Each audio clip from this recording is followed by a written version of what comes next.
Hello there. I'm Mike Carr. I'm the dad of a 35-year-old severely autistic son, and I want to talk about Pica behavior prevention, which also gets into mouthing a little bit too. So we've been doing this and living with this for decades, and I want to share with you, first of all, what Pica behavior is, and then examples of all kinds of things you perhaps have experienced with your son or daughter, and some of the solutions that we've come up with. Now, I'm not a clinician. I'm not giving you medical advice. I'm trying to talk to you as a parent. And so that's how please do everything that I'm suggesting from that light. So what is Pica behavior? Well, it's when your son or daughter or our son, picks something up, puts it in his mouth and tries to eat it that's non-edible, but he normally would not do that. And so that's the basic layman's definition. I know you can get into all the more technical stuff, but that's how I would think about it. So what does our son eat? And maybe your son eats or tries to eat. So rocks, right? He'll go along and just pick up a rock and swallow it. Like, okay, why'd you do that? Right? Leaves, which isn't the best thing to eat, especially if they're poisonous. You have to be careful of that.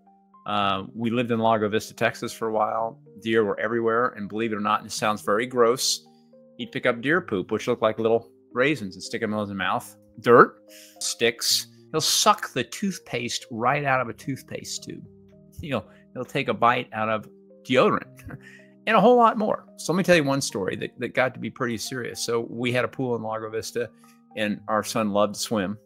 And a lot of autistic boys and girls like water for a variety of reasons. There's a genetic component that some folks have discovered that, if you have this gene or this predisposition that's evidently inherited or genetic, you're constantly thirsty. And we believe our son's this way. And so he would constantly want to drink water. And of course, he was attracted to pools and that kind of stuff. So we were out there, and he was playing in the pool and seemed to be having a good time. So we weren't paying, that much attention. And all of a sudden he let out a scream, like, I mean, a big scream. And Michael never screams. He has a very delayed pain response. And sometimes when he's hurting, he'll actually laugh.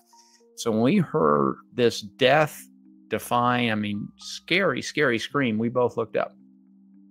And he had in his hand a white tablet with a chunk taken out of it. What he had done is he had reached his hand into the skimmer, gone down and picked up a 3-inch chlorine tab, bitten it, swallowed a piece of it. Of course, it just burned like the dickens when it was going down his throat. And he let out a scream. So we rushed over there like, holy cow, are you kidding me?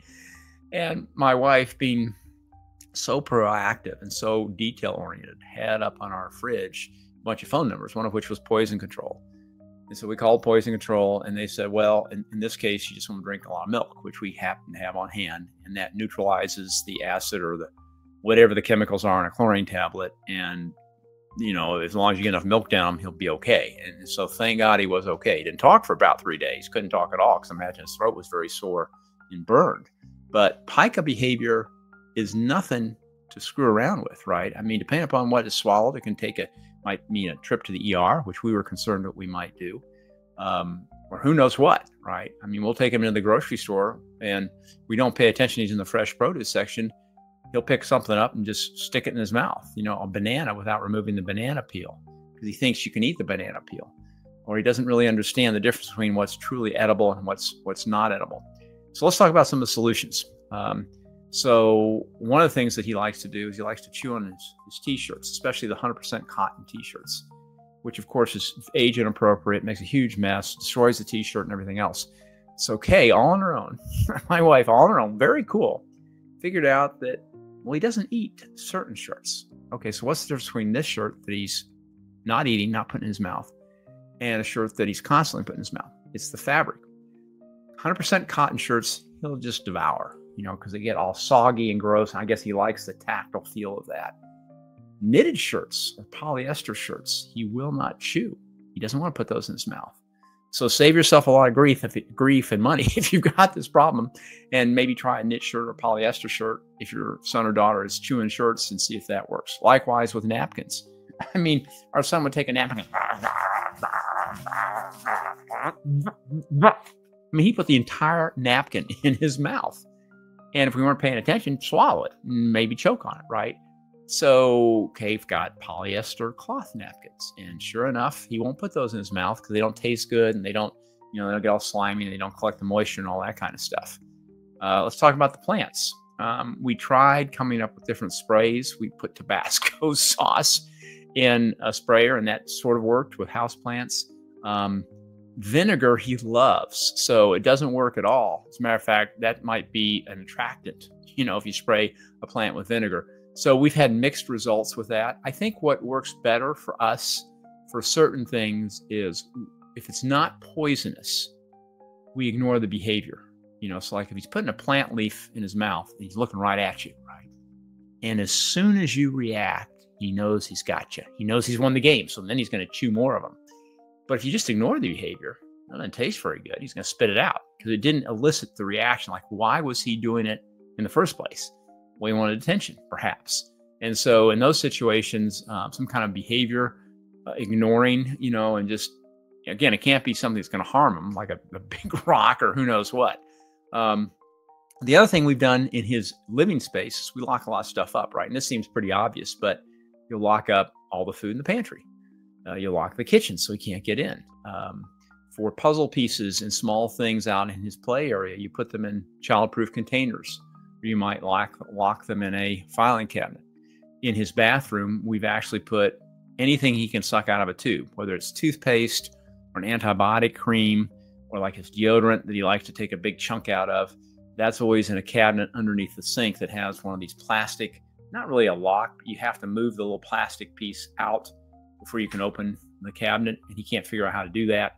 And so whether you have to lock it, something he cannot get into, has worked really, really well for us. I think those are the solutions that I wanted to share with you. There are other things that are discussed in literature, and there's some great resources out there. One of them is by Autism Speaks, Autism Treatment Center, and also the Autism Intervention Research Network on Physical Health. And the title of this is just Pica, a guide for professionals. So I'll include a link. It's about a 7-page PDF. I'll include a link in the show notes. And you guys can go out and pick this thing up if you want. It's helpful. It's pretty clinician oriented, but does give you some great tips and techniques. But one of the things that's pointed out in this document and some of the other research we've done is one of the causes of pica could be nutritional deficiency, right? There's an iron deficiency or there's a zinc deficiency. And so there's this urge to eat to overcome whatever that apparent vitamin deficiency is driving that behavior. So getting your kiddo checked out for some kind of a deficiency is often something that clinicians will advise. Sensory seeking behaviors, where children eat something because it's enjoyable and they don't understand the difference between what something is they can eat and something that they can't eat. Like when we took Michael into the grocery store on the fresh produce section, he'd take a raw potato and put it in his mouth and take a big chunk out of it and eat it. We didn't understand that, yeah, he likes cooked potatoes and they look the same, but a raw potato isn't going to go and deliver quite the same sensation. One of the things that I've done, and I'm going to share this, a bit embarrassed because this is a dad thing. This is not something that mom would not approve of this. She would not approve of me talking to you guys about this, but what am I going to do? I'm the dad. I have some freedom. Is I will take a bar with me when we walk, and I'll take little bitty pieces of the bar and I'll give them to him, which he likes a lot. He likes it more than leaves and dirt and all this other stuff. And he knows he'll get one if he doesn't do the leaf stuff and we walk a certain distance, and then I'll count, so I might count to 100 and, Michael, 1, 2, 3, 4. So we speed up the cadence and we're getting walking in, and he likes to walk. He's outside and he's thinking about that little piece of that Atkins bar, whatever it is I'm going to give him. And when we get to 100, I'll stop and I'll give him a little piece. And so I think what I'm doing there is I'm taking his mind off, how can I get dad's attention? Because he has my attention, because I'm counting with him, and he knows he's going to get a little reward, a small piece of a bar, a power bar, or a protein bar, in this case an Atkins bar, because we're trying to keep him on a low carb diet because he has seizures. And anyway, that's a whole nother discussion. But anyway, that combination of offering an edible reward and then singing or counting with him when we walk has worked pretty well to eliminate pica behavior. And so those are the things I want to leave with you today. I'll put that reference. Please come back to the Autism Labs website, YouTube channel. because we will try to provide other information on a variety of topics that we've discovered through working with our son for 35 years. Have a great day now. See you.